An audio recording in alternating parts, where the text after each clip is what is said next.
Welcome back. Let's turn to a significant development now in Ukraine, because President Zelensky has replaced Ukraine's popular, modernising young Defence Minister Mykhailo Fedorov as part of yet another cabinet overhaul in the country, in a move which has baffled many. There have been protests in several cities in Ukraine today and among MPs who need to approve that move.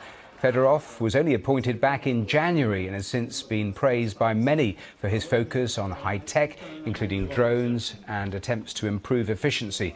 Well, speaking today, the 35-year-old revealed that his sacking had been demanded by the country's commander-in-chief, Alexander Syrsky. Well, it comes as Kyiv has been subjected to another night of Russian air attacks, with the mayor of Kyiv saying at least 2 people have been killed and several injured, including a teenager. Multiple explosions were reported.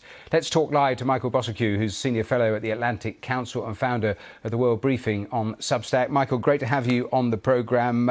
Tell me what you make of the protests and this move from President Zelensky.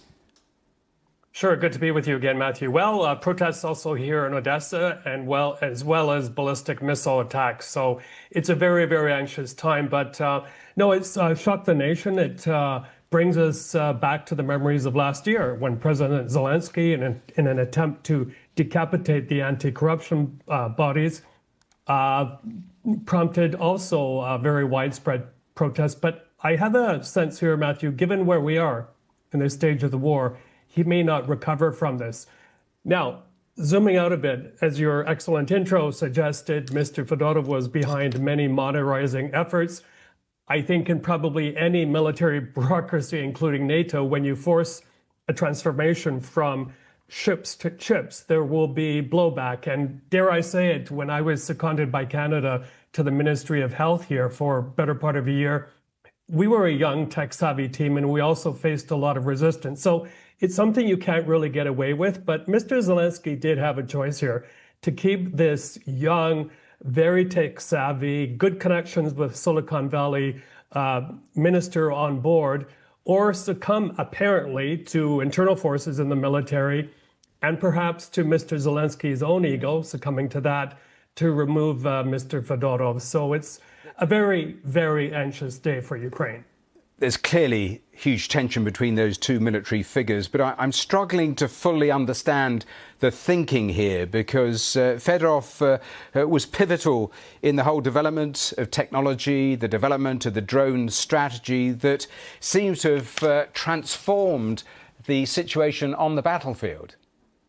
Absolutely. And, you know, I was thinking today, probably the only people celebrating this void, a very dangerous void, are Mr. Putin and his circle in Moscow, because this is the last thing, Matthew, Ukraine needs right now, is political divisions within society.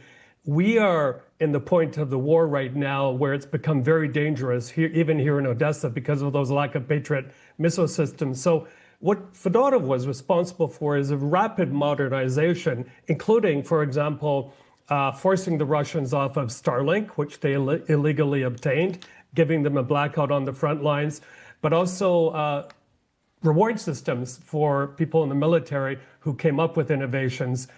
And I think what happened is that prompted resistance within not only the military brass, but also those very, very wealthy procurement entities, which have for years benefited off of a very rigid, fixed system. And finally, once again, going back to Mr. Zelensky, let's go back to when he first was sworn in. One of the first things he did was get rid of Western-educated technocrats. And in a way, Mr. Fedorov represents that cadre of people, of professionals. And I think he's a bit intimidated by that as well. A final thought, because as you were talking, we were showing pictures of the protests in so many different cities, and they're sizable protests. How much of a risk is this for President Zelensky? How much of potentially is it a misstep?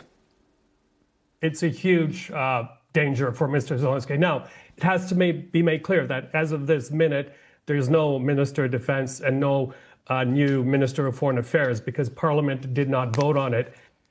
I'm probably giving Mr. Zelensky too much benefit of the doubt here, but perhaps this is all a political show, where Zelensky can go back to opponents, to Syrsky and others, and say, look at all these protests. There's really a blowback at what we've decided to do. We need Fedorov back in his post. It is not too late for Mr. Zelensky to dig himself out of it. But having said that, even if we go that route, the damage could have been done in terms of divisions in society here. Again, last thing we need right now at this very, very crucial juncture in the war. Just 10 seconds, if you would. Do you anticipate, if this stays as it is, any sort of change in military strategy? Really briefly.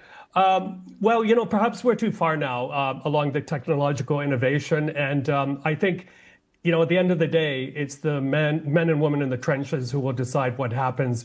Mr. Zelensky nor anyone else can afford to have opposition from them. The stake of the nation is really on the line here. Michael, thank you. We're out of time. Thanks for your time. You're watching BBC News.